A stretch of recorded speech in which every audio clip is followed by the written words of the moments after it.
5 वर्षामध्ये एखाद्या बाईला पोरग होतं या, ती रांगायला लागतं या, पळायला लागतं या, सिनियर केजी ज्युनियर केजी होऊन पहिलीच जातं या, आणि 5 वर्षाचा वेळ जर यांना पुरत नसेल तर अशा एवढ्या महत्वाच्या पदावर बसण्याचा यांना कोणताही नैतिक अधिकार नाही मला असं वाटतं। त्यांनी संभाजी महाराजांची मालिका उत्तम केली आहे, शिवाजी महाराजांची मालिका उत्तम केली आहे, सेलिब्रिटी म्हणून त्यांचं जे काम आहे त्यांनी ते व्यवस्थितपणे सांभाळावं। आम्ही सगळेजण त्यांची मूवी सिनेमे सगळ्या मालिका वगैरे बघू, या क्षेत्रामध्ये त्यांनी डोकं चालवू नये, कारण 5 वर्षाचा कालावधी जर यांना कमी वाटत असेल तर नैतिकदृष्ट्या त्यांना पदावर राहण्याचा कोणताही अधिकार नाही, असं वैयक्तिक माझं मत आहे। अमोलदादा कोल्हे हे विरोधी पक्षातले खासदार आहेत, यांचा नेहमी एक प्रश्न आहे बा की त्या ठिकाणी त्यांची कामं नाही झाली, पण तुमची त्या ठिकाणची लोकसभेतली भाषणं काढून बघा।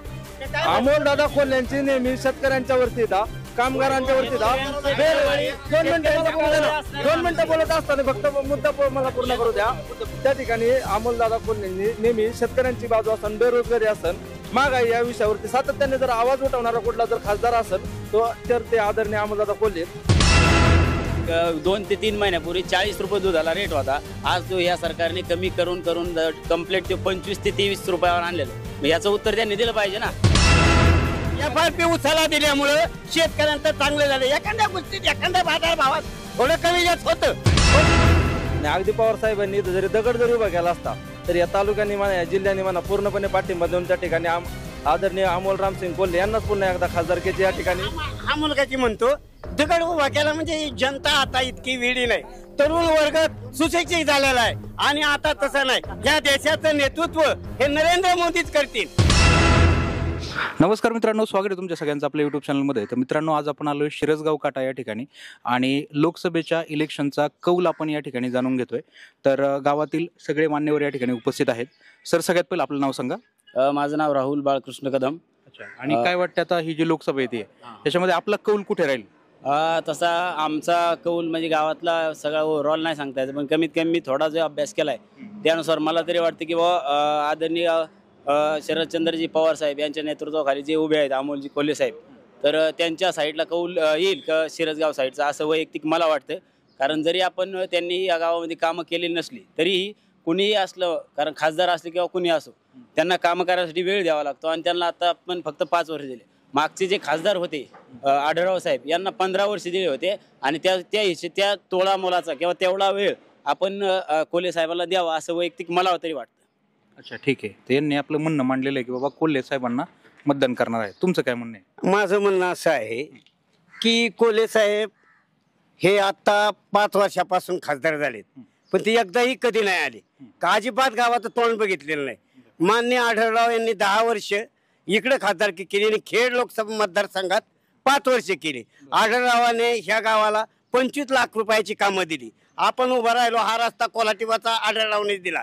तिथं नंतर आमचं एक सुप्रसिद्ध तालुक्यातलं एक भगवान महादेवाचं ठाण आहे नागेश्वर नागनाथ, त्याला 15 लाखाचा मंडप आढळरावने दिला, आणि त्या तीर्थक्षेत्राचा दर्जा देण्याचा प्रस्ताव त्यांनी राज्य शासनाला दिलेला आहे। म्हणजे त्या दृष्टीने आढळरावची ही जी कामगिरी आहे आणि लोकांच्या भावना, या 25 गावाच्या भावना त्या नागनाथाच्या मंदिरावर फार आहेत, त्यामुळं आज तरी प्रत्येकाने नागनाथाचा मंडप पाहिल्यानंतर आदरणीय आढळराव यांचं नाव घेतलं जातं, आणि आढळराव हे सत्तेच्या माध्यमातले खासदार होणार आहेत। ते अजितदादाच्या पक्षाचे युतीचे उमेदवार आहेत। त्यांनी सन्माननीय नरेंद्र मोदींना पाठिंबा दिलेला आहे, आणि नरेंद्र मोदी ह्या देशाचे पंतप्रधान आहेत, ती मात्रही शंका नाही। आणि आढळराव हे आता चांगल्या मताधिक्याने विजय होऊन नरेंद्र मोदीच्या मंत्रिमंडळात संभाव्य मंत्री आहेत। ओके, चला।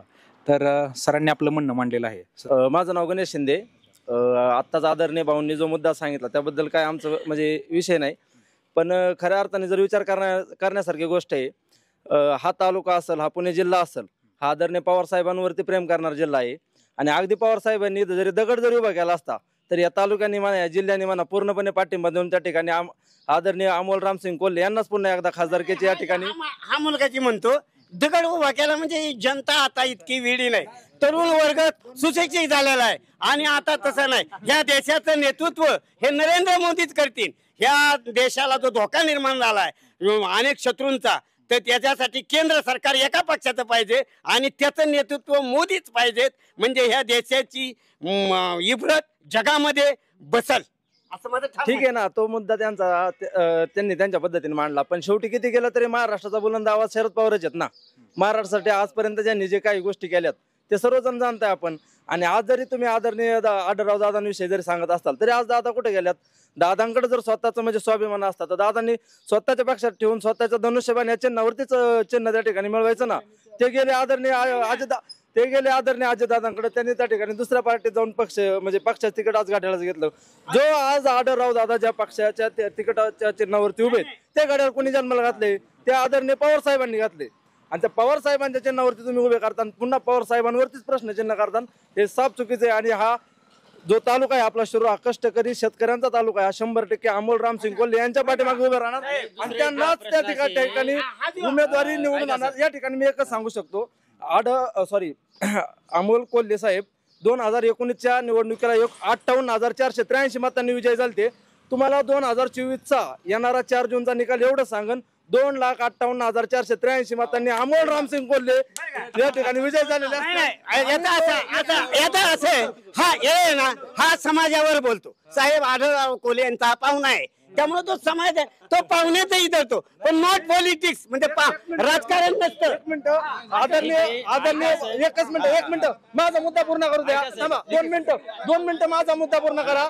मी आता सांगितलं की पवार साहेबांनी जरी दगड उभा केला असता, दगडाला आम्ही मतदान दिलं असतं. माझा मुद्दा असा आहे, 1 मिनिट ऐका. आपल्याला मुळात पक्षाला मतदान करायचंय का दगडाला मतदान करायचंय का विकास काम करणाऱ्या माणसाला मतदान करायचंय हे सांगायचंय. आदरणीय भाऊंनी पंचायत समितीची निवडणूक लढवली, आमच्या आजोबांसारखे ते आहेत. ते एवढ्या अनुभवी माणसाने जर असं सांगितलं गावाला 25 लाखाचा निधी देणारा माणूस एका बाजूला आहे आणि हे म्हणतात की दगडाला मतदान केलं असतं पवार साहेबांनी, मग 25 लाखाचा निधी देणाऱ्या माणसाला आपल्याला मतदान करायचं नाही, फक्त पक्ष बाजूला गेला म्हणून दगडाला मतदान करायचं. आणि ज्यांच्याबद्दल हे बोलतात त्याच आदरणीय शरदचंद्र पवार साहेबांनी 1978 साली काय केलं, 1980 साली काय केलं, 1999 साली काय केलं. मग त्यावेळेस जर यशवंतराव चव्हाणांची माणसं जर असं म्हणली असती की यशवंतराव चव्हाणांनी दगड उभा केला तरी आम्ही मतदान करू, पवार साहेबांना करणार नाही, असं चालणार नाही. पवार साहेबांमध्ये त्यावेळेस क्वालिटी होती, कर्तृत्व होतं, नेतृत्व होतं, म्हणून महाराष्ट्राने त्यांना डोक्यावर घेतलं, देशाचं नेतृत्व केलं. आम्हाला सगळ्यांना त्यांच्याबद्दल आदर आहे. पण आज जर बघितलं तर पवार साहेबांनी जे 1980ला 78ला आणि 99ला केलं तेच आता अजितदादांनी केलेलं आहे. आणि जसं पार्टी फोडल्यानंतर देखील महाराष्ट्र पवार साहेबांच्या मागे त्या काळात उभा राहिला, कारण विकास करणारा माणूस आहे, त्याचप्रमाणे आता देखील पार्टी फोडल्यानंतर देखील महाराष्ट्र अजितदादांच्या पाठीमागे खंबीरपणे उभा राहील. आणि महायुतीच्या 48 पैकी जवळपास 40 ते 45 जागा निवडून येतील, याच्याबद्दल माझ्या मनात शंका नाही. की 25 लाख रुपये या रस्त्यासाठी दिलं त्यांनी, ठीक आहे, काय हरकत नाही. एक शेतकऱ्यांचं सांगतो मी, दुधाविषयी माझी डेअरी आहे. एक 2 ते 3 महिन्यापूर्वी 40 रुपये दुधाला रेट होता. आज तो या सरकारने कमी करून कम्प्लीट ते 25 ते 23 रुपयावर आणलेलं. मग याचं उत्तर त्यांनी दिलं पाहिजे ना, कारण ह्याच्यावर सरकारचं शेतकऱ्यांचं नुकसान आहे की नाही, ह्याच्यात शेतकऱ्यांचं नुकसान आहे ना, बरोबर आहे की नाही. काही गोष्टी असल्या तरी एफआरपी उचलला दिल्यामुळं शेतकऱ्यांचं चांगलं झालं. एखाद्या गोष्टीत एखाद्या बाजार भावात थोडं कमी जास्त होतं, पण आज उसाचं असं आहे, रोजचा फरक पडतो. 100 लिटर दूध असेल तर रोजचे 1,500 रुपये, म्हणजे महिन्याला 50,000 रुपये शेतकऱ्याला कमी येतात. महिन्याला 50,000 रुपये जर कमी आलं त्याचं पूर्णपणे नियोजन आर्थिक ढासळून जातं. आदरणीय राहुल दादा या ठिकाणी अतिशय चुकीचं बोलतात. ते दुधाला, कोणत्याही दुधाला 22 रुपये 23 रुपये लिटर दूध रेट नाही, आता 27 ते 28 रुपये 3585 ला दुधाचा रेट आहे. आणि त्याच्यामध्ये सुद्धा केंद्र सरकारने किंवा राज्य सरकारने मला वाटतं 5 रुपये अनुदान द्यायचं जाहीर केलेलं आहे.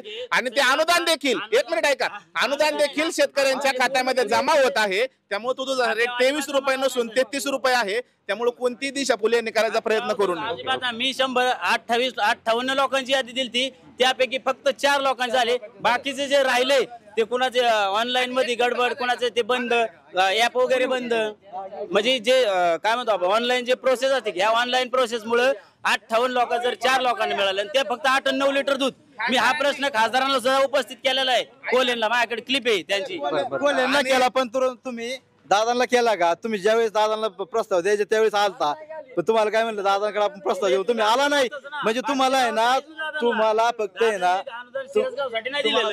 पूर्णपणे तालुक्यासाठी जिल्हा ह्याच्या महाराष्ट्रासाठी दिलेलं आहे ना ते. न करता तुम्हाला अभिमान करताचा अभिमान नाही तुम्हाला, न करता. बाबा नाव सांगा सगळ्यात पहिलं आपलं. मी मानसिंग शिवाजीराव कदम, राहणार सिरसगाव काटा, तालुका शिरूर, जिल्हा पुणे.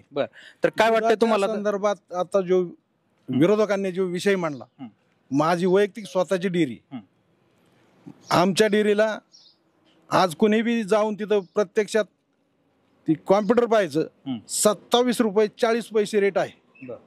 आणि अनुदान काहींना मिळालंय, काहींना नाही मिळालं. ते काही त्रुटी असल्यामुळे ते मिळणार आहे. चला बाबा, 100% मिळणार आहे. बरं एक प्रश्न मी विचारतो तुम्हाला. बोला. मला सांगा, आता हे जे काय भुस्याचे आणि पेंडीचे रेट वाढतात आहे, त्या रेटमध्येच दुधाचे रेट वाढतात आहे का? बरोबर, तुम्हाला काय वाटतंय? नाही वाटत. तुम्ही म्हणजे दोन्हींचं कॉम्प्रोमाइज म्हणजे हे लावताय, दोघांना जे मोजमाप लावताय, तर ते आढळराव साहेबांना तुम्ही 15 वर्षात त्यांनी काय विकास कामं केली त्याचं मोजमाप लावताय, आणि हे कोल्हे साहेबांना फक्त 5 वर्षात लावताय. मग तो पण तुम्ही केलं पाहिजे ना. ऐका ना, याच्यावरती ऐका, याच्यावर एक मिनिट 15 वर्षांचा विचार केला. आदरणीय भाऊंनी सांगितलं की 25 लाख रुपयाचा किमान निधी आमच्या गावामध्ये आला. खासदारांना मिळतो 5 कोटी रुपये. एक मिनिट ऐका, तुमचं ऐकलं ना, तुमचं ऐकलं ना, आमचं ऐका की, तुमचं ऐकलं ना. मला सांगा, एक रस्ता जर 15 वर्षापूर्वी केला तर आजही त्याची क्वालिटी आणि दर्जा तो राहील का? नाही राहणार. मग संबंधित खासदारांनी आता निवडून आल्यानंतर याच्यावरती रिन्युएशन साठी निधी टाकायला पाहिजे होता ना. 15 वर्षात 25 लाखांचा निधी आला, 5 वर्षात कमीत कमी 5 रुपयाचा तरी निधी आमच्या गावाला यावं का नाही? 5 रुपयाचा निधी सोडा भाऊ, 5 रुपयाचा निधी सोडा, 5 मिनिट सुद्धा आमच्या गावात आदरणीय अमोल कोल्हे साहेब आले नाहीत. आणि ज्यावेळेस आता निवडणूक लागली त्यावेळेस सुद्धा रात्री 10-11 नंतर आले, ज्यावेळेस त्यांच्या सभेला फक्त 15 माणसं होती. 15 बी होती का नाही माहित नाही. त्यात बी नेत्याच्याच आमच्या गावातले जे गाव पोटर आहेत त्यांच्याच घरातली 7 माणसं होती, आणि अमोल कोल्हेंच्या गाडीत 4-5 जण बसून आली होती. मग हा लपाछिपीचा डाव कशासाठी? जर ते उजळ माथ्याने आमच्या गावात येऊ शकले असते तर रात्री 11-12 वाजता यायची त्यांना गरज काय होती गावामध्ये? नावऱ्यावर उतरून तिकडं नागरगावला गेले, सादलगावला गेले. आमचं गाव 2 मिनिटाच्या अंतरावरती, नावऱ्यापासून 10 मिनिटाच्या अंतरावरती आहे. मग जर एवढाच आमच्या गावात विकास आणलेला होता, एवढाच आमच्या गावावर त्यांचं बरोबरून प्रेम होतं, तर इकडे यायचं होतं ना अगोदर. आणि जे सांगतात 58,000च्या ऐवजी 2,58,000 येतील, तेवढी माणसं तरी आहेत का टाळ्या वाजवायला? 2 लाखाच्या फरकाने निवडून येण्याच्या गप्पा मारतात आणि त्यांची बाजू मांडायला 2 माणसं देतात. आता हे तुम्हाला तरी पटतं? ठीक आहे ठेवा. नाही असं काही नाही, असं काही नाही. आता जे उपस्थित आहेत आपण त्यांना प्रश्न विचारतो. हा मुद्दा आपण थोडासा साईडला ठेवूयात. मला एक सांगा, आता अमोल कोल्हे साहेबांवरती खूप सारा आरोप होतोय की ते जेव्हापासून खासदार झाले तेव्हापासून गावाकडे ते फिरकलेले नाहीत. याच्यावरती काय बोललं त्यांनी? हाच मुद्दा मांडला. आता कसं असतं, तो आता ते एक सेलिब्रिटी व्यक्ती आहे, त्यामुळे त्यांचा दौऱ्याचा भाग आहे. एखाद्या कार्यक्रमात गेले, ते एखाद्या कार्यक्रमात जर ते गेले तर गेल्याच्या नंतर तिथं माणसं थांबा म्हणले किंवा ते कार्यक्रमाचे नियोजन काय आयोजक थांबा म्हणले, थांबावं लागतं ना. त्यांना नाराज करून चालत नाही. आता समजा मी त्यांच्यासाठी मालिका महत्वाच्या आहेत. ऐका ना, त्यांच्यासाठी मालिका महत्वाच्या आहेत. का गेले? आढराव ज्यावेळेस इथं दौऱ्यात आले, आबासाहेबांच्या घरी गेले, त्यांनी पाहुणचार घेतला असेल ना. ऐका, कारण आदरणीय ऐका त्याच्यामागे ऐका, हे गावातलेच व्यक्ती आहेत. त्याच्यामागे एक महत्वाचं कारण असं आहे की आबासाहेब जागीरदार हे आमच्या गावातले प्रतिष्ठित नागरिक आहेत, आणि त्यांचे वडील आमच्या गावचे ज्येष्ठ मार्गदर्शक वारलेले असल्यामुळं सांत्वनपर भेट घेण्यासाठी त्यांच्या घरी गेलेले होते. हा तिथला विषय. हे यांना माहिती आहे का नाही मला माहित नाही. आणि त्यांच्या मुद्द्याला मी क्रॉस असं करतो, जर सेलिब्रिटी आहे तर सेलिब्रिटीने त्यांचे सिनेमा करावेत, मालिका कराव्यात, आमचं सगळ्यांचं मनोरंजन करावं. आम्ही त्यांच्या आवडीने मालिका सिनेमा बघतोय. त्यांनी राजकारणात यावं कशाला? तिकीट का दिलं? उज्ज्वल निकमला तिकीट कशासाठी दिलं? ते पण एक सेलिब्रिटीचे आहेत. उज्ज्वल निकम सेलिब्रिटी नाहीत. आता आदरणीय साहेब म्हणले की उज्ज्वल निकम सेलिब्रिटी नाहीत. महाराष्ट्रामध्ये माझ्या मते लाखो वकील असतात. सर, उर्मिला मातोंडकर कोण आहे मला सांगा? ह्याच्यातून उभे राहिलेली अरुणाचल प्रदेश उर्मिला मातोंडकर उभा राहिल्या, त्यांना जनतेने पराभूत केलं. इकडे दीपाली सय्यदनगर मध्ये उभा राहिल्या, त्यांनाही जनतेने पराभूत केलं. म्हणजे सेलिब्रिटींना जनता मान्य करत नाही, हे क्लिअर कट झालेलं आहे. गोविंदाला निवडून आणलेलं आहे. गोविंदाला मागच्या वेळेस राम नाईकाला पाडले गोविंदांनी. आदरणीय अजितदादा आणि आदरणीय दिलीप वळसे पाटील साहेब या दोघांच्या नेतृत्वाखाली आणि त्यांच्या सांगण्यावरूनच अमोल रामसिंग कोल्हे यांना जनतेने खासदार केलं होतं. परंतु आता कोणताही प्रकार तसा होणार नाही. सन्माननीय आढळराव दादा जवळपास लाखाच्या फरकाने, मी 2 आणि 2.5 लाखाच्या गप्पा मारणार नाही, पण लाखाच्या फरकाने नक्की या लोकसभा मतदारसंघात विजय होतील, हा माझा ठाम विश्वास आहे. ओके, तुम्ही बोला. आता त्यांनी जरी किती विश्वास केला, शेवटी त्यांचा नेता आहे किंवा त्यांनी सपोर्ट दिलेला ही आहे, त्यांचा माणूस आहे, त्यामुळे ते म्हणू शकतात. जसं गणेश म्हणला 2.5 लाख 2 लाख 58,000 ते म्हणू शकतात, तसं आम्हालाही विश्वास 100% आहे की गणेश मला एवढा नाही, पण काही का व्हायना मताने ते 100% येतील आणि आम्ही इथंच फटाकडे वाजवू, काही अडचण नाही. 4 जूनला त्या ठिकाणी म्हणजे 4 जूनला त्या ठिकाणी निकाल आहे आणि सर्वजण या ठिकाणी पाहायला आहेत. आणि 4 जूनला ज्यावेळेस निकाल लागेल त्यावेळेस आमच्या सोबत नसतं फटाकडे गुलाल नसतं, त्याच्यासोबत आमच्या तुतारी पण वाजणार आहे. एवढं या ठिकाणी मी शेवटी कसं आहे, तुम्हाला सांगतो. कोणी काही म्हटलं तरी हे पलीकडे जे आहेत तेच पण सगळे शेतकरीच आहेत. त्यांना सुद्धा माहिती आहे की बाबा त्यांना आज दूध म्हणा, खुराक म्हणा, ह्यावेळी कशा कशा अडचणी आल्यात, काय प्रॉब्लेम येतात. फक्त बाजू मांडायची म्हणून मांडले पाहिजे, 100% मांडले पाहिजे. त्याबद्दल काय आता आहे ना, हा स्वतःला पण विचारलं पाहिजे. कारभार करताना 100 लिटर दुधामाग 50,000 रुपये महिन्याला जर शेतकऱ्याला कमी आलं, त्याचं पूर्णपणे तो कर्जात गेलेला आहे. पण त्यांची बाजू नाही घ्यायची त्यांना, का तर माणूस उभा वेगळा केला. बरोबर, ठीक आहे. चला आता बघूयात बाबा काय म्हणतात. हे बघा, कारभार करताना घरातल्या कारभाराला सुद्धा काही घरच्यावर बाजूला एकत्र कुटुंब पद्धतीमध्ये काही माणसावर अन्याय होतो. तसं नाही, तसं देशामध्ये असं झालंय आता की शेतकऱ्यांच्या सगळ्यात काही बाजारमध्ये मिरच्याचे बाजार चांगले झाले, लिंबाचे पैसे आले, येऊन जाऊन कांद्याला कमी बाजार दुधाला हे मला मान्य. ऊसाचा बाजार एवढी FRP दिली, आज शेतकऱ्याचे सामान्य माझ्यासारख्या तुटमुंज्या शेतकऱ्याचे 10-10 लाख रुपये ऊसाचे झाले. म्हणजे हा केंद्राने दिलेली FRP ही किती शेतकऱ्यांना मताचे तरुण मंडळी आज हे सगळे. मग एखाद्या गोष्टीत कांद्याचं झालं, एखाद्या पिकात झालं, मग पिकात शेतकरी असं धनच आहे. ऊस उत्पादक शेतकऱ्याला कंटिन्यू काय स्वरूपाचं शेतकऱ्याचं 3 जागी तुटली होती. खतन ते उच्च भावाच्या कारखान्यात वाईट अवस्था झाली आणि म्हणून आमची ह्या वर्षी ऊसाचा तरी लोकांचा तोटा झाला. हो, कारखाना बंद जर नसता तर काय सांगू तुम्हाला, वाटलं झालं मला शेतकऱ्याचं. काय म्हणायचंय, फक्त पवार साहेबांचा पक्ष फोडला आणि म्हणून आम्ही दगडाला सुद्धा मतदान करू हे म्हणण्यापेक्षा अमोल कोल्हे यांनी 5 वर्षामध्ये कोणता भरीव निधी मतदारसंघामध्ये आणला आणि त्याच्यापेक्षा जास्त शिरूर तालुक्याला काय दिलं आणि त्याच्याही पेक्षा महत्वाचं आमच्या गावातल्या कार्यकर्त्यांना हा प्रश्न विचारा की गावासाठी त्यांनी काय केलं म्हणून त्यांना गावाने मतदान करावं. याचं एक ठोस उत्तर त्यांनी फक्त 1 किंवा 2 उत्तरं द्यावीत. काय वाटतंय? नाही, गावासाठी नक्कीच त्यांनी आता मागील 5 वर्षात 100% काही केलेलं नाही, पण पुढच्या भविष्यामध्ये याच्यामध्ये पूर्ण हो द्या. तुम्ही 15 मी बघा जे सांगितलं ते सांगितलं, तुम्ही त्यांचा पॅरेग्राफ 15 वर्षाचा काढताय, मग यांचा 5 वर्षाचा काय काढता? मग तो मुलगा 10वीला, ते 10वीवाला मुलगा ना हा पहिलेवाला मुलगा, कसं चालेल? त्यांना पण 15 वर्ष द्या. 15 वर्षामध्ये 25 लाखांचा हिशोब ऐका ना, भाऊंनी सांगितलं आणि यांनी ते मान्य देखील केलं. 25 लाखाचा हिशोब यांनी मान्य केला आणि अमोल कोल्हे ह्याच रोडला आढराव दादांनी टाकले, ह्याच रोडला ZP मधून पडलेले, ह्याच रोडला पुन्हा दुसऱ्या ऑर्डर पण पडलेले. जेडपीचा निधी हा रोडला पडलेला नाही. तुम्ही ना नाही ऐका जे बॅनर लावणारे होते इथे ना गावामध्ये सत्ता तुमची आहे म्हणून तुम्ही एक निधी तुम्ही जर 10 वेळा तीच पाठी लावित असता तर त्याला निधी पडतोच ना. तुम्ही नका लावू 10 वेळा ते, तुम्ही एकदाच बॅनर लावा ना. तुम्ही लावू नका देऊ. त्यांचे आमदार साहेबांच्या निष्ठेत गावात हिरव्या पाट्या, पांढरी अक्षरं. ऐका ना, विषय असा आहे की आमच्या तालुक्यामध्ये पती पत्नीची एक जोडगोळी आहे. नाव मी घेऊ इच्छित नाही अजिबात. पतींनी विकास काम केलं की त्यांची पाठी लागते, 4-6 महिन्यांनी त्याच कामावरती पत्नीच्या विकास कामाची पाठी लागते आणि आता मुलाची देखील पाठी लागायची शक्यता तालुक्यामध्ये निर्माण झालेली आहे. त्यामुळे यांनी कामं केली एक, त्याच्यावर 3 पाट्या ऑलरेडी लागतात आणि हे आम्हाला सांगतात की आढळराव दादांनी एकच काम केलं तुम्ही 5 वर्ष तेच पाट्या लावताय. दादांची तर मला वाटतं एक पाठी होती ती बी रस्त्याच्या कामामध्ये निघून गेली आणि नागनाथ मंदिरापाशी एक पाठी होती ती पण निघून गेली. हा तर फरक आहे का नाही?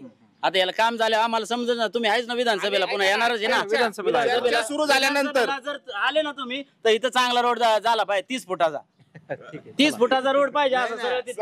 हा 30 फुटाचा रोड बी होईल आता. हा पैसे पडले, मंजूर बी झालेत. आणि ऐका कोल्हेनी झिरो जे खासदार असताना 0 रुपये दिलाय, तर इथं आढराव पाटील खासदार नसताना त्यांनी 10 लाख रुपये मंजूर केले ह्या रोडला. आता बाबा मगाशी बोलणार होते काहीतरी. आपण डिबेट घेऊ 30 फुटाच्या चांगल्या झालेला, नसेल झाला तर तुम्ही माफी मागायची. सन्माननीय नागरिक परत एकदा फक्त उडवाउडवीची आणि चुकीची उत्तरं देतात. ते मी सांगितलं की आढळराव दादांना का मतदान करावं हे भाऊंनी आम्ही सगळ्या अध्यक्षांनी सगळ्यांनी सांगितलं, पण अमोल कोल्हेंना का मतदान करावं याची 2 ठोस कारण या दोघांनी द्यावीत. आम्ही त्यांचं ऐकायला तयार. त्यांनी उत्तर दिली का? नाही. फक्त हे झालं ते झालं, फक्त उचलली जीभ लावली टाळ्याला. त्यांना आता मला एक सांगा, त्यांना 5 वर्षामध्ये ऐका, 5 वर्षामध्ये माझं ऐका, माझं ऐका 1 मिनिट त्यांनी 5 वर्षामध्ये एखाद्या बाईला पोरग होतं या, ती रांगायला लागतं या, पळायला लागतं या, सिनियर केजी ज्युनियर केजी होऊन पहिलीच जातं या, आणि 5 वर्षाचा वेळ जर यांना पुरत नसेल तर अशा एवढ्या महत्वाच्या पदावर बसण्याचा यांना कोणताही नैतिक अधिकार नाही मला असं वाटतं. त्यांनी संभाजी महाराजांची मालिका उत्तम केली आहे, शिवाजी महाराजांची मालिका उत्तम केली आहे. सेलिब्रिटी म्हणून त्यांचं जे काम आहे त्यांनी ते व्यवस्थितपणे सांभाळावं. आम्ही सगळेजण त्यांची मूवी सिनेमे सगळ्या मालिका वगैरे बघू. या क्षेत्रामध्ये त्यांनी डोकं चालवू नये, कारण 5 वर्षाचा कालावधी जर यांना कमी वाटत असेल तर नैतिकदृष्ट्या त्यांना पदावर राहण्याचा कोणताही अधिकार नाही असं वैयक्तिक माझं मत आहे. काय वाटतं बोला. ठीक आहे ना. 2019च्या आधी जर बघितलं तर शिवाजी दादा आढळराव पाटील हे सत्तेत होते, म्हणजे केंद्रातल्या सत्तेतले ते खासदार होते. आणि जे आता जे आमचे जे म्हणजे आपल्या शिरूर लोकसभेत जे खासदार आहेत आदरणीय अमोलदादा कोल्हे, हे विरोधी पक्षातले खासदार आहेत. यांचा नेहमी एक प्रश्न आहे बा की त्या ठिकाणी त्यांची कामं नाही झाली, पण तुमची त्या ठिकाणची लोकसभेतली भाषणं काढून बघा. अमोलदादा कोल्ह्यांची नेहमी शेतकऱ्यांच्या वरती येतात, कामगारांच्या वरती येतात. 2 मिनिटं बोलत असताना फक्त मुद्दा मला पूर्ण करू द्या.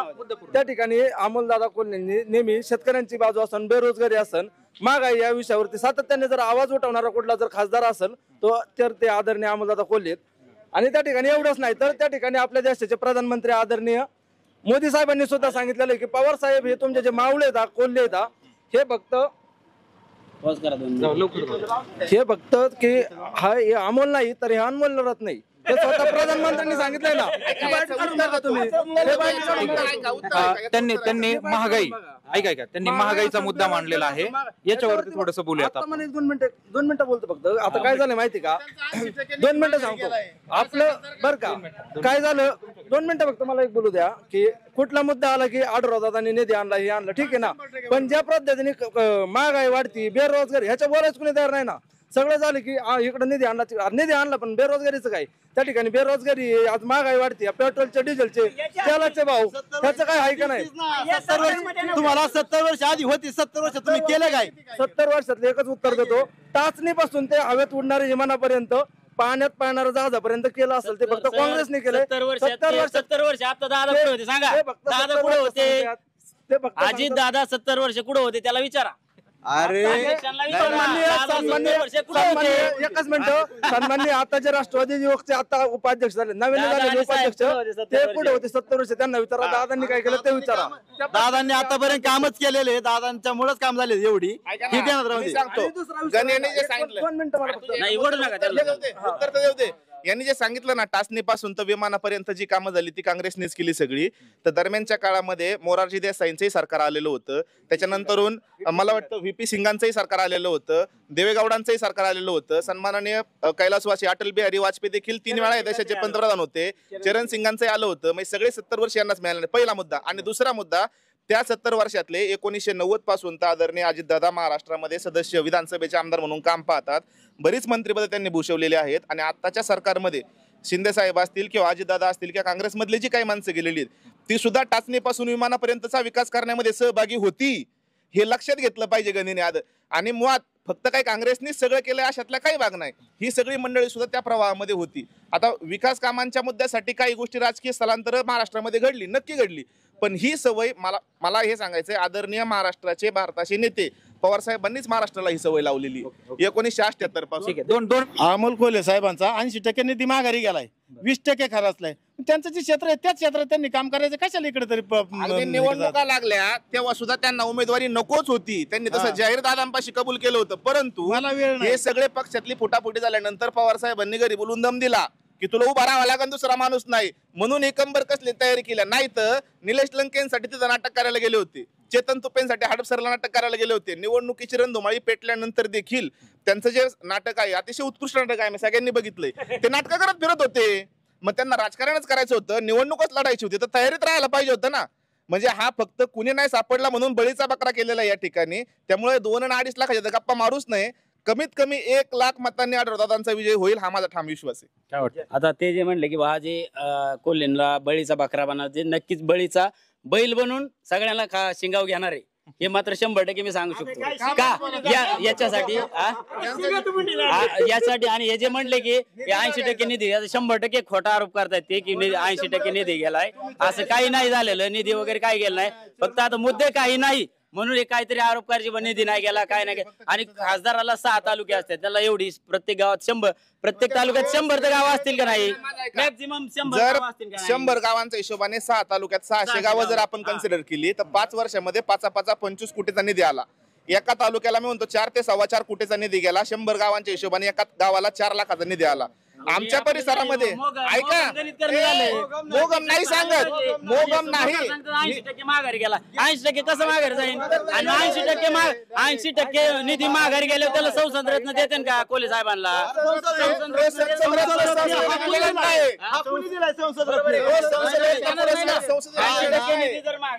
ऐकून घे. देऊ शकत नाही त्यांना. नाही, एक संस्था आहे. या शब्दाचा अर्थ काढा तुम्ही. रत्न काय असतं? ऐका माझा, ऐका. संसद रत्न हा पुरस्कार संसदेमध्ये अमोल कोल्हेंना दिलेला नाही. तो संसद रत्न पुरस्कार दक्षिणेतली कोणतीतरी एक कंपनी आहे, त्या कंपनीकडून मिळालेला आहे. ज्या पद्धतीने मी बाई यांना या ठिकाणी पुन्हा एकदा सांगतो, जरी तुम्ही आता म्हणजे कसं वाजवायला बरीच असतात, पण ज्या वेळेस तुम्हाला सांगतो 4 जून 2024 निकाल लागल, महाराष्ट्रातला सगळ्यात जास्त मताधिक्यांनी जे 10 खासदार असतील त्यातला पहिला खासदार असताना अमोल रामसिंग कोल्हे. आणि 4 जूनला इथं मी तुम्हाला मागाशी सांगितलं सारखंच पुन्हा एकदा तुतारी, गुलाल आणि फटाकडं परत एकदा शिरसगावच्या ह्याच ग्रामपंचायतच्या पुढे वाजल्याशिवाय राहणार नाही.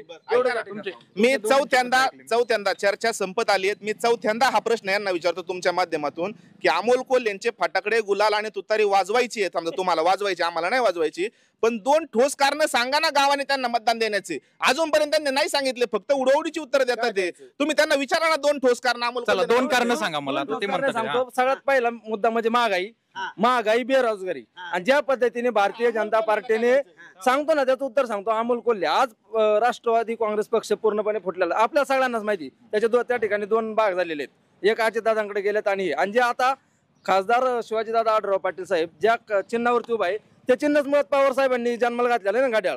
त्याच घड्याळावरती त्यांना त्या ठिकाणी उभा राहावं लागतं. म्हणजे त्यांना स्वतःला माहित नव्हतं की त्यांची स्वतःची जागा शिवसेनेची होती, धनुष्यबाण त्यांच्याकडे होतं, तरी नाईलाजास्तव त्यांना माहित होतं की या ठिकाणी पवार साहेबांनी प्रचंड असं मोठं या तालुक्यामध्ये शिरूर लोकसभेमध्ये जाळ उभं केलेलं आहे. आपण जर घड्याळाकडे गेलो तर अधिक आपल्याला थोडी निवडणूक लढण्यास सोपी जाईल या अनुषंगाने ते गेलात. पण त्यांना माहित नाही शेवटी पवार साहेब म्हणजेच ही विशेष नाही तिथं काय महाराष्ट्राचा जनता राज आहेत ते आणि महाराष्ट्राचा बुलंद आवाज आहे.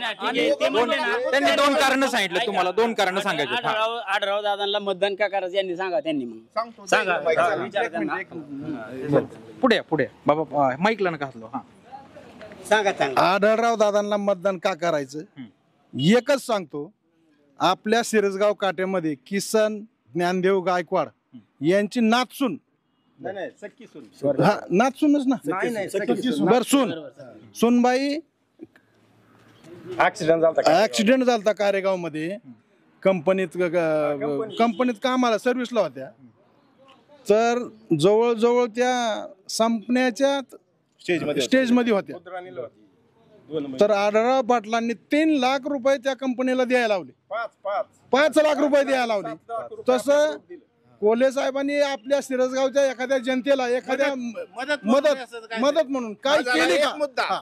हा झाला एक मुद्दा. दुसरा मुद्दा भाऊंनी सांगितलं, विरोधकांनी मान्य केलं की दादांनी 15 वर्षाच्या काळात फुलाची पाकळी म्हणून आमच्या गावाला काही का निधी दिलेला आहे. आणि आमचा हा ठाम विश्वास आहे की दादा परत निवडून आल्यानंतर 5, 10, 15, 20 लाखाचा निधी आमच्या गावाला मिळेल.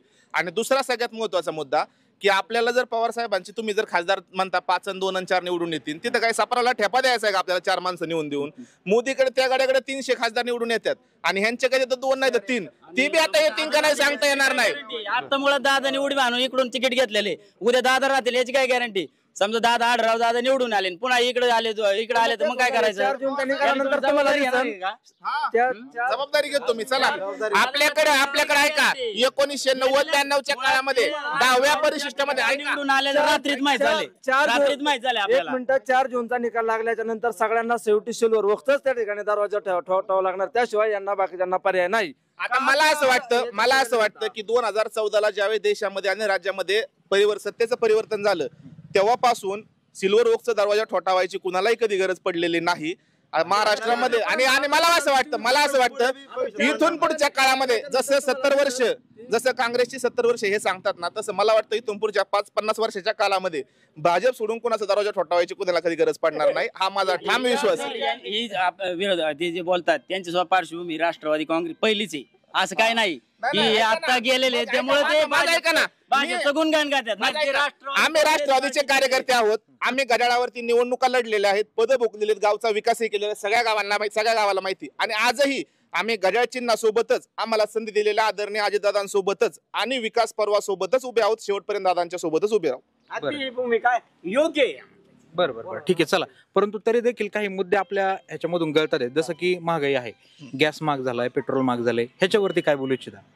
100% गॅस महाग झालेला आहे, पेट्रोल महाग झालेला आहे, बेरोजगारीचा पण एक प्रश्न आहे. बेरोजगारीचा प्रश्न आहे. ह्या सगळ्या गोष्टी खऱ्या आहेत, परंतु 10-15 वर्षामध्ये जर बघितलं तर बाकीच्या सगळ्या गोष्टी जग प्रचंड वेगाने बदलत आहे आणि ह्या सगळ्या गोष्टी महागाई झालेल्या आहेत, खरं आहे. परंतु त्याच्यामध्ये मोदी असतील, नितीन गडकरी जे असतील, किंवा जे भाजपचं सगळं सरकार आहे राज्यामधलं आणि केंद्रामधलं, या सगळ्या गोष्टीवरती बारकाईने विचार चालू आहे, कामकाज चालू आहे. येणाऱ्या काळामध्ये या सगळ्या गोष्टींचे महागाईचे दर कमी होतील.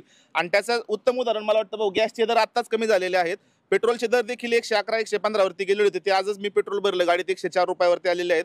येणाऱ्या काळामध्ये ते 100च्या खाली येतील. परंतु जर आपल्याला विकास कामं करायचे असतील, देशाला पुढे नेऊन जायचं असेल, आपल्या महाराष्ट्राचा मुंबईशी जर दुबई सारखा विकास करायचा असेल, तर ही सगळी महागाई थोडीफार आपल्याला सहन करावी लागेल, त्याच्याशिवाय सगळं होणार नाही. बरं, दुसरा एक मुद्दा याच्यामध्ये असा उमटतोय, आता फक्त यांच्याकडून थोडेसे लोक कमी आहेत मांडायला मुद्दे, तर मी एक मुद्दा मांडतो त्याच्यामध्ये असा, की लोक जे आहेत त्यांच्या भावना या पक्षासोबत असतात. कुणी आपण पक्ष बघून माणूस निवडून देतो आणि नंतर काही दिवसांनंतर आपलं असं समजतं की अरे शिवसेना इकडे गेली राष्ट्रवादी सोबत, राष्ट्रवादी फुटून इकडे गेली बीजेपी सोबत. काय वाटतं, हे कितपत योग्य आहे? माझं ऐका, याच्यामध्ये तुम्ही योग्य अयोग्य असं ठरवू शकत नाही. कारण शिवसेना आहे हिंदुत्वाचा मुद्दा घेऊन सगळ्यात पहिल्यांदा पुढे आली, बीजेपी सोबत होती. आपले विचार सोडून दिले, राष्ट्रवादी सोबत आली, काँग्रेस सोबत आली. त्याच्यानंतर अजितदादा इतके दिवस राष्ट्रवादीमध्ये होते, फुटले, बीजेपी सोबत गेले. म्हणजे हे काय चाललंय? जर जनतेने जर मतदान करायचं पक्षाकडे बघूनच, तर मग पक्ष पुढे जाऊन त्यांनी पण ते सांभाळलं पाहिजे ना, जनतेचं जे मत आहे ते. काय वाटतं याबद्दल तुम्हाला? एक सामान्य प्रतिक्रिया आहे, आपण कोणत्या पक्षाच्या बाजूने बोलणार नाही. काय वाटतं? मला तेच म्हणायचं आहे का, माझा मुद्दाच तो आहे की देशामध्ये जे आज तुम्ही म्हणताय हा पक्ष त्याच्यासोबत गेला, तो पक्ष याच्यासोबत गेला, याचं प्रमाण नक्कीच वाढलेलं आहे. सामान्य जनतेला हे काही न पटत नाही, काही पटतंय. परंतु याची सगळ्यात घाणेरडी सुरुवात या ज्यांना म्हणतात दैवत आहे, जाणता राजा आहे, आमच्यासाठी ते दैवत आहे, जाणता राजा आहे, सगळं आहे. परंतु मी सांगितलं तसं पुलोचं सरकार 1978 साली काँग्रेस फुडून तयार केलं. 1991ला पी नरसिंहरावांना पंतप्रधान केल्यानंतर सुद्धा ते नाराज झाले. 1999ला काँग्रेसच्या पोटामध्ये खंजीर खुपसून त्यांनी स्वतःचा पक्ष उभा केला. त्या देशाचे नेते आदरणीय पवार साहेबांनी त्याची सुरुवात केलेली आहे आणि आता देखील जे चाललेलं आहे ते त्यांच्याच पावलावर पाऊल ठेवून चाललेलं आहे. असं त्यांना म्हणायचे की बहुत साहेबांनी सांगितलेलं आहे की फोडा पक्ष असं त्यांना दुसरं काय, माझा ऐका ना, हिंदुत्वाचा मुद्दा घेऊन चालणारी सेना, बाप चुकला, पोरांनी सुधरून घ्यायचं ना, पोरांनी कशाला फोडायचं? मुळात कसं असतं, पोरांनी सुधरायचं. महाराष्ट्राची ही संस्कृती आहे की बापाने जे शिकवलं ते मुलांनी लक्षात ठेवायचं असतं, तसंच वागायचं असतं. त्यामुळे पवार साहेबांनी पक्ष फोडायला, ऐका ना, पवार साहेबांनी मुलगा बेवडा झाला पाहिजे असं त्यांचं. जर बेवड्या बापाने मुलाला दारू प्यायला बसवलं, बेवड्या बापाच्या मुलाने जर दारू प्यायला सांगितलं तरी पिली पाहिजे. किंवा आता आपण एखाद्या कुटुंबात वडील म्हातारा झाला, मग आता म्हातारा झाला तर मुलाला म्हणतो कारभार कर. तर साहेबांनी तंडबाद नेतृत्व आहे, दादा तू कारभार कर असं म्हणायला पाहिजे साहेब. चला अजून एक मुद्दा आहे, अजून एक मुद्दा फक्त, ज्या पवार साहेबांचा पक्ष फोडल्यानंतर यांच्या पोटात एवढं दुखायला लागलं, मग जी शिवसेना, मी चिमटीने सुद्धा त्या शिवसेनेला कधी जवळ करणार नाही, त्यांच्यासोबत सत्तेत सामील होणार नाही असं म्हणणारे पवार साहेब, त्यांनी भाजपपासून शिवसेनेला बाजूला करून का सरकार स्थापन केलं 19 मध्ये? जर स्वाभिमानी होते तर ते करायची आवश्यकता नव्हती ना, याचंही उत्तर त्यांनी द्यावं. ज्या भाजपला शिवसेनेने हात दिला, ज्या भाजपचं महाराष्ट्रात काय ना अस्तित्व नसताना शिवसेनेने भाजप वाढवली, त्याच शिवसेनेला संपवण्याचं काम भाजपने केलंय. शिवसेनेने भाजपला वाढवलं नाही, भाजपचे 22 खासदार आहेत. 2 मिनिटं बोलू द्या. आदरणीय स्वर्गीय बाळासाहेब ठाकरेंनी ज्या पद्धतीने भाजपला मदतीचा हात दिला, त्याच भाजपने गाळा वाटण्याचं काम केलं भाजपने शिवसेनेचं. त्यावेळेस पवार साहेबांच्या लक्षात आलं की आपल्या मित्राची कुठेतरी एक मोठी संघटना भाजप गिळंकृत करते, त्या शिवसेनेला हात देण्याचं काम आदरणीय पवार साहेबांनी केलं.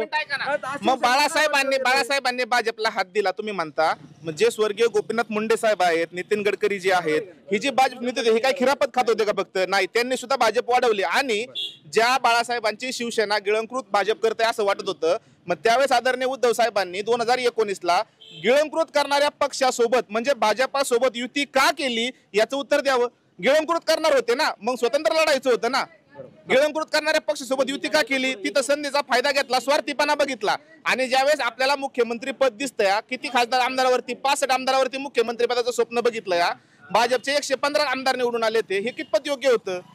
म्हणजे सगळं हे जे केलं यांनी सुरुवात केलेली. हा एक मुद्दा दोघांनी मांडलेला आहे. दुसरा एक महत्वाचा मुद्दा आता मला एक मांडायचा, तो म्हणजे भ्रष्टाचार. बरोबर ना, की भ्रष्टाचाराच्या विरोधामध्ये खरं तर ही निवडणूक झाली होती 2014 मध्ये. त्याच्यानंतर मोदी साहेबांना आपल्या जनतेने कौल दिला, त्यांना 2 वेळा आपण म्हणूयात की प्रधानमंत्री पदापर्यंत पोहोचवले. परंतु आता असे बरेचसे आपल्याकडचे जे नेते आहेत त्यांच्यावर भ्रष्टाचाराचे आरोप आहेत, जसं की आदर्श घोटाळा असेल, अजितदादा असतील. तर याविषयी काय वाटतंय? मुळात माझा मुद्दा असा आहे की दादा, आदरणीय अजितदादा हे ऐका तर खरं, माझा मुद्दा असा आहे की आदरणीय अजितदादांसारखा कणखर नेता आजच्या घडीला तरी महाराष्ट्रामध्ये कुणी नाहीये. आणि त्यावेळेस सुद्धा माझं ऐका ना, ज्यावेळेस दादा 6-8 महिन्यांपूर्वी शरद पवार साहेबांसोबत होते त्यावेळेस यांना दादा पैसे खाणारे वाटत नव्हते. त्यावेळेस 70,000 कोटीचा घोटाळा यांना दिसत नव्हता. परंतु आज दादा पवार साहेबांना सोडून जर विकास करण्यासाठी भाजप सोबत गेलेले असले की मग यांना 70,000 कोटी लगेच दिसतात. बरोबर आहे. आणि मुळात ज्या भाजपने दादांवरती आरोप केले होते त्यांनी सुद्धा हा मुद्दा बाजूला ठेवलेला आहे. आणि ऐका, माझं ऐका तर त्यांचं ऐकलंय ना, मग आमचं पूर्ण होत्या ना. माझं ऐका ना, भाजपने आरोप केले हे खरं होतं का? कारण त्यावेळेस सुद्धा अजितदादांना जर बदनाम केलं तरच आपण सत्तेत येऊ शकतो हे भाजपला पक्क माहित होतं. वस्तुस्थिती अशी होती की 70,000 कोटी नाही 70 रुपयाचा देखील घोटाळा नव्हता. आणि जर तसं असतं तर भाजप सोबत दादा गेले नसते, त्यांनी घेतलं नसतं. आणि मुळात आरोप करणं एवढंच फक्त पक्षाचं काम असतं. त्याची शहानिशा करण्यासाठी खूप चांगल्या स्ट्रॉंग सरकारी संस्था आपल्याकडे आहे. त्याच्यामध्ये ईडी असेल, सीबीआय असेल, सगळे आहेत. या सगळ्यांनी दादांना जर क्लीन चिट दिलेला असेल, मग त्या संस्थांमध्ये काम करणारे उच्च पदाचे सरकारी अधिकारी सगळे चुकीचे आणि तुम्ही आम्ही सगळे आरोप करणारी जनता खरी, असं नाही होऊ शकत. त्यामुळे माझं मत असं आहे की 70,000 कोटीचा घोटाळा वगैरे महाराष्ट्रामध्ये कधी झाला नव्हता, काही झालं नव्हतं. हे सगळे चुकीचे आरोप. एक मध्यंतरी थांबा 1 मिनिट. मध्यंतरी बच्चू कडू साहेब जे आहेत, आता मंत्री होते, राज्यमंत्री होते, आपल्या सगळ्यांना माहिती आहे, ते बीजेपीच्या साईडनेच होते. हा, त्यांचा पाठिंबा होता महायुतीच्या सरकारला. तर त्याच्यामध्ये बच्चू कडूंनी असं म्हटलं होतं पदावर असताना की ईडीचा जो गैरवापर होतो त्याच्याविषयी ते बोलले होते की हे बीजेपीचे जे नेते आहेत त्यांच्या पाठीमागं काय ईडीचा एकही नेत्याच्या पाठीमागे ईडी लागत नाही. कारण बीजेपीचे कोणते नेते घोटाळाच करत नाही असं माझं मत आहे. ते मत येणं साहजिकच आहे. आपला नाही गोष्ट आहे. कारण का आपला पक्ष म्हणून ती त्यांची माझा ऐका 1 मिनिट, याचं उत्तर ऐका, माझं ऐका. जसं 2014ला महाराष्ट्रामध्ये आणि केंद्रामध्ये बीजेपीचं सरकार आल्यानंतर राष्ट्रवादी आणि काँग्रेसच्या नेत्यांच्या पाठीमागे ईडी आणि सीबीआयचा ससेमेरा लागला, तसं 2019ला महाराष्ट्रामध्ये उद्धव ठाकरेंच्या नेतृत्वाखाली काँग्रेस, राष्ट्रवादी आणि सेनेचं सरकार होतं का नव्हतं? मग महाराष्ट्रातल्या इन्क्वायरी संस्थांनी बीजेपीच्या नेत्यांच्या मागे का नाही लावल्या संस्था? त्यांच्याकडे पॉवर होती ना. उद्धव ठाकरेंच्या काळात ते जे म्हणतात की त्यांच्याकडे पॉवर होती, त्यांनी ससेमेरा पाठीमागे लावला. 5 नेत्यांचे नाव सांगा. आज ढिगभर नेते भाजपमध्ये गेले ना, आज भाजप म्हणजे तुरंग झाले असं स्पष्ट मत आहे सर्वसामान्य माणसांना. मला एक म्हणायचंय, जशी सत्ता ऐका 1 मिनिट, जशी सत्ता यांच्याकडे 14 आल्यानंतर राष्ट्रवादी आणि काँग्रेसच्या नेत्यांच्या मागे सगळ्या चौकशा लागल्या, तशी 19ला उद्धव ठाकरेंच्या नेतृत्वाखाली शरद पवार साहेबांच्या मार्गदर्शनाखाली सत्ता त्यांच्याकडे आली होती का नव्हती आली? मग सत्तेचा गैरवापर जसं बीजेपी केला तसं यांनी पण करायला पाहिजे होता ना, पण हे करू शकले नाहीत.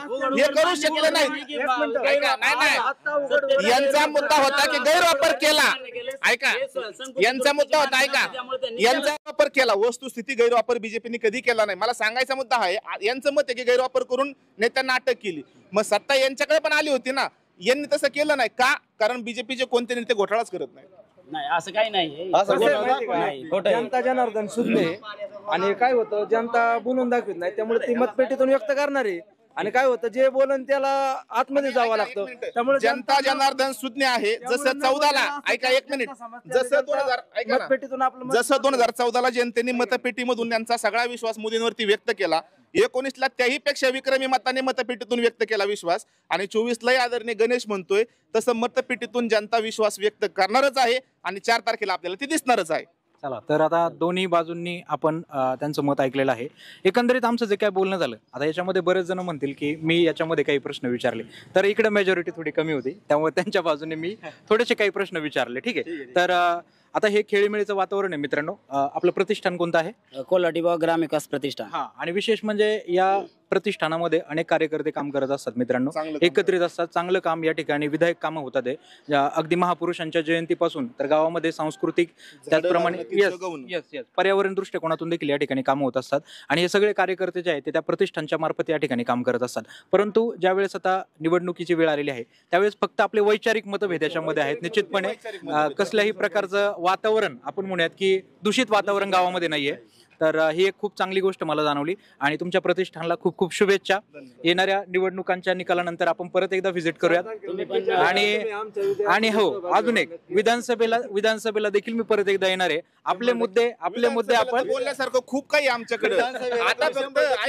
आता फक्त आमदार आणि खासदार ही एकत्र करायचे म्हणून राखून ठेवलंय. भाऊने तर खूप तोंड आवर्त घेतलंय. कारखाना हा शब्द त्यांनी काढला होता, परंतु त्यांनी खूप आवर्त घेतलं. विधानसभेला नक्की या आमच्याकडे. आपले डिबेट तर आपले मुद्दे ठीक आहे. चला तर आपले मुद्दे जे आहेत आपण बनवून ठेवा. विधानसभेच्या निवडणुकीच्या वेळेस परत एकदा आपण या ठिकाणी येणार आहे. आपलं मत त्या ठिकाणी मांडा. आणि हो, सगळ्यात महत्वाचं आपले प्रेक्षक वर्ग जे आहे, आता जे काही डिबेट या ठिकाणी झालेली आहे, तुमचं मत जे आहे ते तुम्ही कमेंट मध्ये आपल्याला कळवायचं आहे. आणि चॅनलला सबस्क्राईब करायला विसरू नका.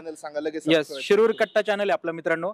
आम्हाला युट्यूबला सगळं बघायला मिळेल, सगळं भेटेल. येस, तर सबस्क्राईब करा, लाईक करा. चालू केलं, इंस्टा चालू केलं की पहिला दादांचाच फोटो दिसतोय महाराष्ट्रामध्ये. काय काळजीच करायचं नाही. बघा, मोबाईल कॅमेरा दाखवतो, दादाच सगळीकडे दिसतात. त्याच्यामुळे दादांचा विजय नक्की येणार आहे, त्याच्यामध्ये काही शंका नाही आम्हाला. चला तर 100% स्पष्ट होईल काय होतंय ते, दादांचं होतोय का साहेबांचं होतंय. चला या ठिकाणी डिबेट आता एंड करू आपण. शिरूर कट्टा युट्यूब ना. येस, शिरूर कट्टा जरी केलं तरी चालेल. तर मला एंड करू द्या. हा, तर मित्रांनो सबस्क्राईब करा, लाईक करा, शेअर करा आणि कमेंट करून सांगा की तुम्हाला आपले व्हिडिओ कसे वाटतात. चला तर मित्रांनो भेटूयात आता एका नवीन गावामध्ये नवीन विषयासह. तोपर्यंत धन्यवाद.